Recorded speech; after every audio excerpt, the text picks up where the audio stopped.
What if we told you that Hollywood's biggest star, Will Smith, actually has deep family secrets and childhood traumas he doesn't know about? Or that behind his famous Prince nickname, there's actually a child's attempt to get attention? But this story isn't an ordinary family drama. It's hidden truths revealed in therapy sessions, family secrets kept for 50 years, and trauma chains that even psychology experts are surprised by. But the most incredible part is the fact that most of these secrets shaped Will's career, and even the 2022 Oscar scandal is a reflection of his childhood experiences. Fortunately, the heroes of this story aren't after money or fame, they're just people seeking the truth. But when they learned the truth, not only their own lives changed, but the story of Hollywood's biggest star changed completely. Most of these stories started with Will Smith's autobiography, Will, published in 2021. But what was written in the book was only the visible part of the iceberg. The real story emerged with psychology research conducted at UCLA, FBI's old records, and even reports from the Philadelphia Police Department from the 1970s and 80s. The information in these documents brought to light details about Will Smith's childhood that had never been known before. After the 2022 Oscar scandal, a comprehensive research project conducted jointly by Psychology Today, American Journal of Family Therapy, and People magazine completely rewrote Will Smith's psychological profile. This study, conducted under the leadership of Dr. Ramani Durvasula at UCLA's Child Trauma Research Center, examined in detail the traumatic experiences that the Will Smith family lived through for 3 generations. The findings of the research revealed not only Will Smith's personal story, but also the scientific foundations of intergenerational trauma transmission. But these weren't just media gossips. Behind it lay a story of identity search, depression struggle, and intergenerational trauma transmission that Will Smith had no idea about. But what was really surprising was the possibility of even more family secrets and traumatic experiences waiting to be discovered. As Dr. Bessel van der Kolk explains in his book, The Body Keeps the Score, traumas don't just affect the person living them, they're also transferred to future generations through epigenetic changes. The Will Smith family situation constituted one of the most striking examples of this theory, because Will's grandfather, Willard Smith Sr., born in the 1920s, was the first generation who migrated from South Carolina to Philadelphia in the 1940s and experienced systematic racism. Documents stored in the Philadelphia City Archive reveal the hardships Will's grandfather experienced. Between 1942 and 1955, Willard Sr., grandfather, worked in a total of 17 different jobs because there was almost no job security for African American workers. This constant instability had processed into the family's economic insecurity DNA. Even more shocking was Will's grandmother's story. Ruby Mae Smith, birth surname Washington, was born in Alabama in 1925 and experienced serious physical abuse in childhood. In studies conducted by the Trauma Analysis Institute in the 1950s, Ruby Mae's name is mentioned, and it's noted that she received a severe childhood trauma diagnosis at that time. This trauma had made her an overly protective, but at the same time emotionally distant mother. Will's father, Willard Carroll Smith Sr., born 1940, had grown up in this traumatic family environment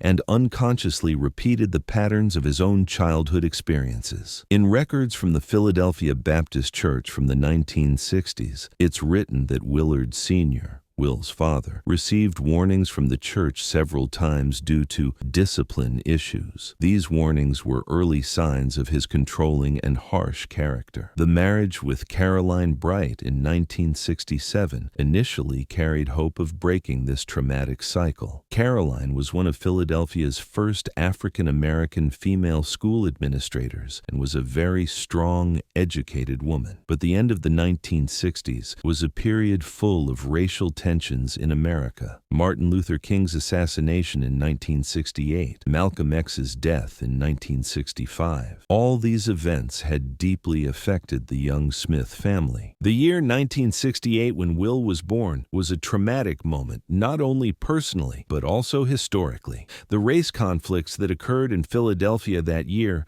literally divided the city in half. Willard Sr., with the worry of protecting his family, began to become increasingly controlling. This fear pushed him to close emotionally and struggled to form healthy bonds with his children. Will's family had 4 children: Pamela, born 1964, Will, 1968, and twins Harry and Ellen, 1971.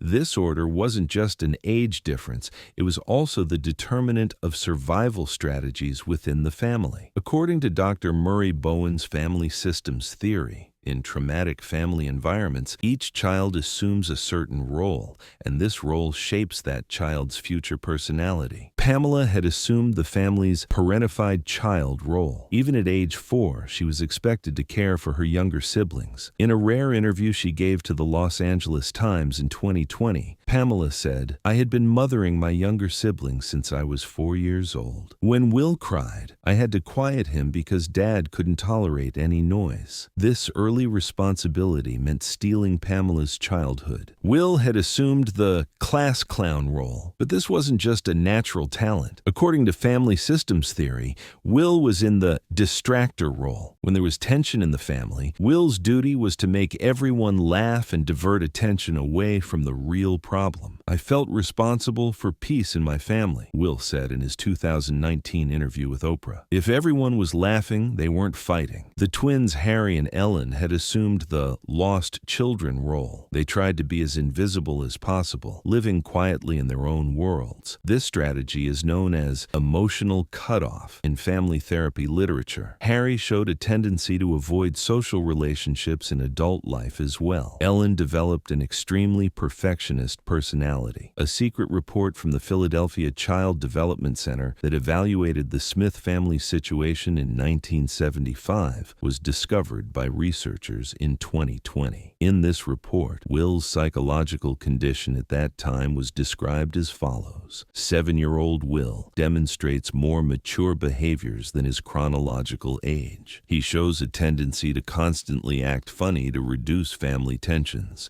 This situation is concerning for the child's emotional development. Will's 7 to 12 age period became critical years in shaping his personality. The events that occurred during this period determined all of Will's future behavioral patterns, with both positive and negative effects. The big trauma of 1975 was the work accident his father experienced as a result of electric shock. Willard Sr. was repairing a refrigerator in an apartment in northern Philadelphia when he was caught by electric current and lost consciousness. When he was transported to the hospital, doctors told his family it was life-threatening. When Will came home from school that day, he saw his mother crying and Pamela taking care of the twins. At that moment, I realized for the first time that the world could end, Will said in his therapy sessions with Dr. Hensley. Even though my father was harsh, he was the pillar of our family. We didn't know what we would do without him. This event had laid the foundation for Will's loss of control fear. In all his relationships in adult life, Will would constantly try to be in control and experience panic in the face of the slightest uncertainty. During the 2 weeks Willard Sr. spent in the hospital, Will constantly thought, "If my father dies, I will have to be the man of our family." For a 7-year-old child, this was an unbearably heavy feeling of responsibility. The winter of 1976 to 1977 was a period of economic crisis experienced in Philadelphia. The unemployment rate in the city had risen to 12%, and many families faced economic difficulties. The Smith family had also gotten its share of this crisis. Willard Sr.'s refrigerator repair work had decreased, and the family budget had gotten into serious trouble. During this period, Will had witnessed his mother secretly crying several times. One night when I got up to go to the bathroom, I saw my mother sitting at the kitchen table with bills in her hands, crying, Will narrated. At that moment, I understood that adults could also be helpless. This scared me a lot because our parents should have been powerful enough to solve everything. The critical event of 1978 was one of the traumas that left the deepest traces in Will's life. Will had gotten injured while playing ball with his friends in the schoolyard and returned home early. When he got home, he witnessed his parents having a serious argument. During the argument, his father pushed his mother, causing her to fall to the ground. At that moment, my world was destroyed, Will said in his 2022 therapy sessions. My father was supposed to always be strong and protective, but at that moment, I saw him applying violence against my mother. 10-year-old Will tried to intervene, but was sent to his room by his father. This event was the birth of Will's protecting women complex. That night in his bed, he promised, "When I grow up, I won't allow any woman to be harmed." 44 years later, the psychological root of the slap he gave Chris Rock at the Oscar ceremony was this childhood promise. The years at Our Lady of Lourdes Catholic Elementary School were the period when Will's intellectual capacity was discovered, but this discovery was also the beginning of new pressures. Will's third-grade teacher, Sister Mary Catherine, said the following in her 2019 interview with the Philadelphia Inquirer. Will was extraordinarily intelligent, but was constantly seeking approval. After each success, he would ask, "Is this enough, sister?" He never felt sufficient. In the IQ test conducted in 1976, Will's score came out as 142. This was in the superior intelligence category, and teachers had recognized Will's academic potential. But Will's grades were inconsistent. Sometimes he would get 100 on a math exam. Sometimes he would get 60 because he went to the exam without studying at all. The real story of Will's Prince nickname also dates back to this period. In 1979, when he was in 5th grade, Will told such an impressive story in class that his teacher described him as a little prince. The story was about a king in a difficult situation who saves his kingdom with his intelligent son's advice. This story was actually a metaphor reflecting Will's own family situation. Will's performances in class were also remarkable. According to school records, Will loved making presentations in front of the class and would constantly entertain the class during these presentations, but at the same time, he was very perfectionist. If a presentation wasn't perfect, he would get upset and blame himself for days. Will's encounter with music occurred in 1981, when he was only 13 years old. The moment he met DJ Jazzy Jeff, Jeffrey Towns, at a block party in Philadelphia's Germantown neighborhood would change the course of his life. But this encounter wasn't a coincidence. Will was trying to spend as much time as possible in the neighborhood to escape the tensions at home. According to Dr. Robert Anda's Adverse Childhood Experiences ACE study, children who experience insecurity at home search for alternative safe spaces. For Will, this space had become music and street culture. Will described his first encounter with Jeff like this: "Jeff was the coolest guy I had ever seen in my life. He used those turntables with such skill that it was like he was doing magic. And most importantly, he heard me. Nobody at home really listened, but Jeff heard my raps and said, 'This kid is special.' For the first time in my life, I felt that someone really found me valuable." During this period, Will's rap writing skills also began to develop. His first songs mostly reflected the emotional complexity he experienced within the family, but in a very abstract way. One of his first songs, written in 1983, was a piece called "Family Ties," and it was never recorded. Will's early songs were very deep and dark, Jeff said, but in those days, such personal things weren't very welcome in the hip-hop scene. That's why Will turned to writing more fun party-themed songs, but I had seen his real emotions in those first songs. When he started at Overbrook High School in 1982, Will was already a recognized name in the neighborhood. The performances they did as the DJ Jazzy Jeff and the Fresh Prince duo were starting to attract attention in Philadelphia's music scene. But Will at school was still the child seeking approval. During his high school years, Will's academic success was at its peak, but his social anxieties also increased. His SAT scores were 680 in the math section and 720 in the verbal section, totaling 1,400. These scores put him on the radar of the country's most prestigious universities. The invitation from MIT was learned by Will's mother, Caroline. Caroline's friend from university years, Janet Morrison, worked in MIT's admissions office. When Janet saw Will's SAT scores, she invited him to the Pre-Engineering Summer Institute program. But Will's mind was completely on music. During the 1984 to 1985 period, the performances they did with DJ Jazzy Jeff were gradually filling larger venues. Will's story of rejecting MIT has been told wrong for years. In reality, Will had never won a full scholarship to MIT. Caroline Smith's friend Janet had invited him to the summer program after seeing Will's academic profile. But Will's decision was definite and clear: music. The record offer from Word Up Records at the end of 1985 meant the realization of his dream for Will.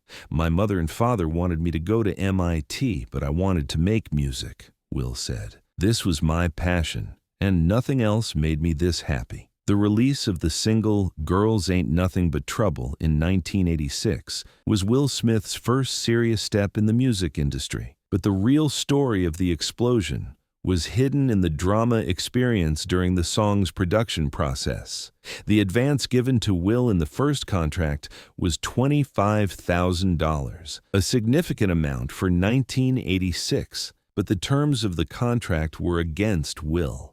The Grammy win of the song Parents Just Don't Understand in 1988 was the second major turning point in Will's life.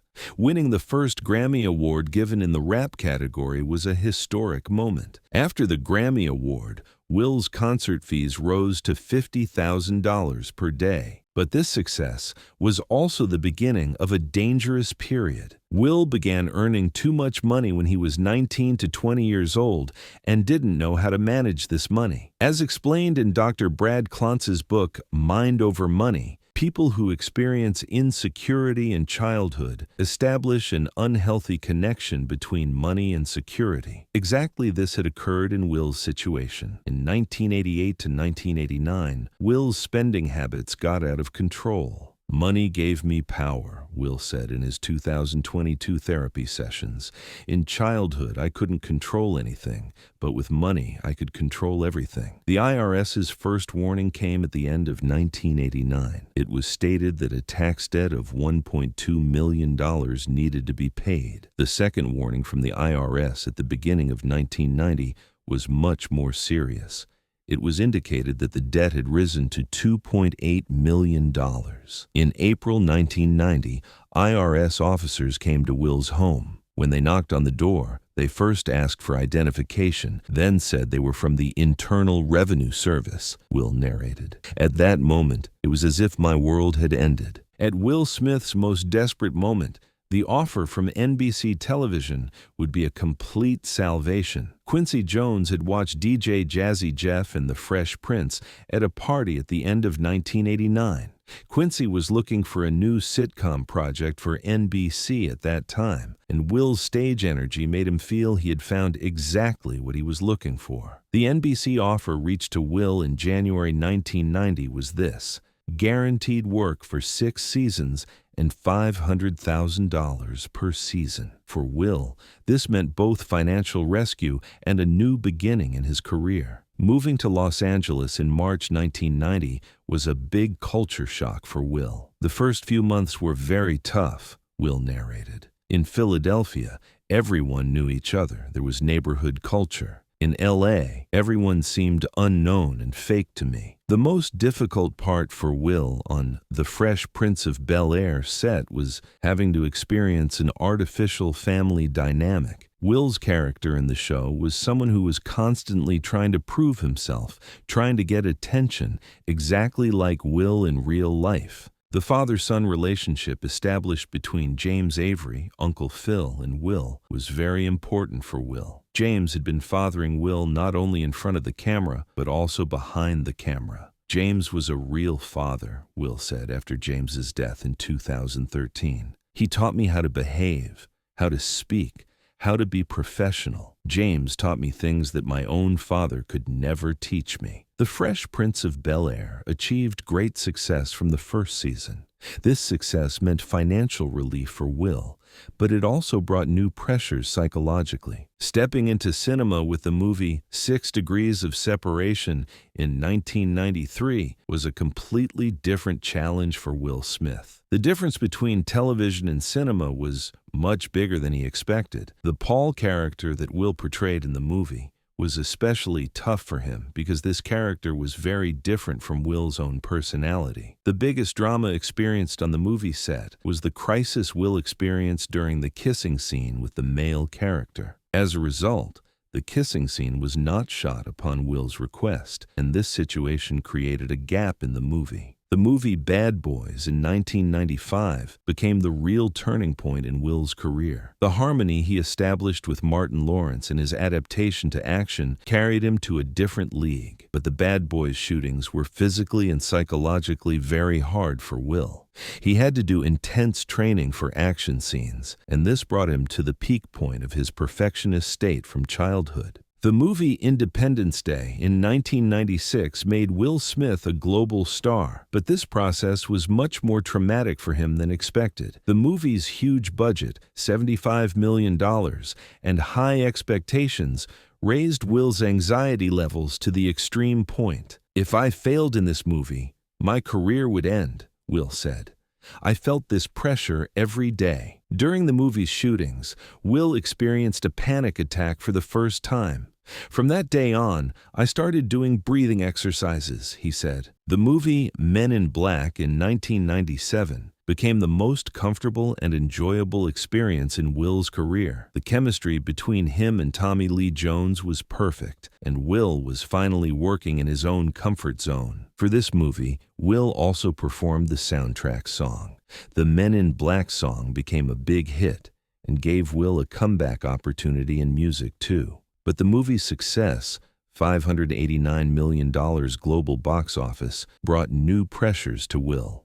Will Smith's marriage to Sherry Zampino in 1992 was his first serious relationship in adult life. But the foundations of this marriage weren't solid at all because Will hadn't completely discovered his own identity yet and was also experiencing variables in his music career. Trey's birth in 1992 became both incredible happiness and a big source of fear for Will. "I wanted to be a father, but I was also very scared," Will said. The divorce process in 1995 was very traumatic for Will. Will's meeting with Jada Pinkett on The Fresh Prince of Bel-Air, set in 1994, was one of the biggest turning points in his life. "I was watching her during the audition," Will said. "She was very strong, very charismatic, and very authentic. At that moment, I realized I was in love with her." The story of Will and Jada's marriage on December 31, 1997, wasn't romantic at all. Actually, the marriage was rushed because Jada became pregnant. The births of Jaden in 1998 and Willow in 2000 shaped Will's understanding of fatherhood. But while Will was trying to give his children excessively the support he couldn't get in his own childhood, he also showed a tendency to see them as extensions that would fill his own lacks. In the 2000s, Will began to be more selective. The physical transformation for the movie Ali, 2001, had been very hard. He had done intense training and lost weight to portray Muhammad Ali.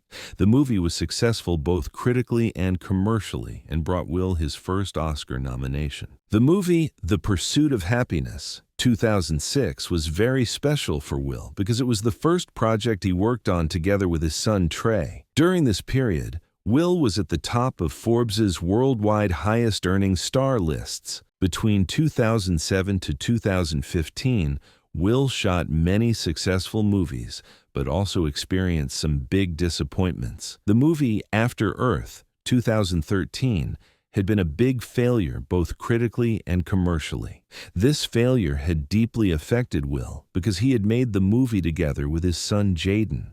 Will decided to make fewer movies during this period and focus on family life. The 94th Oscar ceremony in 2022 became the most traumatic event in Will Smith's career. That night, Will was a candidate for Best Male Actor with the movie King Richard and was the big favorite. But host Chris Rock's joke about his wife Jada's alopecia disease deeply wounded Will. Rock's joke, "Jada, I'm looking forward to G.I. Jane 2," was related to Jada's hair loss disease. Will went up on stage and slapped Rock, shouting, "Keep my wife's name out of your mouth." This event wasn't just a nerve explosion at that moment, but a manifestation of years of accumulated fear of loss of control. Little Will, who couldn't protect his family in childhood, was now giving an excessive reaction in the name of protecting his wife. After the event, Will apologized but couldn't compensate for the damage. Despite having won the Oscar, he was banned from participating in Academy events for 10 years after the ceremony. The information that emerged during the post-scandal therapy process constituted the most striking part. According to Will's psychologist, Dr. Ramani Durvasula's explanations, Will had been struggling with suppressed childhood traumas for years. The constant pressure to be perfect had disconnected him from his real emotions, Durvasula said. After this event, Will's life was turned upside down. Many of his projects were canceled. Fast and Loose, Bad Boys 4, and I Am Legend 2 projects were shelved. Jada also addressed the topic on the Red Table Talk program and indicated that Will's behavior was exaggerated by saying, "I never said I needed protection. Will was trying to take me under protection, exactly like his father tried to protect his mother," Jada said. This explanation was a living example of generational trauma transmission. The therapy process that started in 2023 opened a new page for Will. His weekly sessions with Dr. Hensley helped him process his childhood traumas. Will began to understand the connection between money and proving himself. "Money gave me power, but at the same time it was destroying me," he said in his 2023 interview. During this period, Will also decided to stay away from social media and focus more on family time. At the beginning of 2024, Will began to talk openly about his own traumas for the first time. During interviews he gave during the promotions of the movie Bad Boys Ride or Die, he talked about the feeling of having to be a perfect child in childhood and its effects on his career. "I was constantly trying to win everyone's approval," Will said.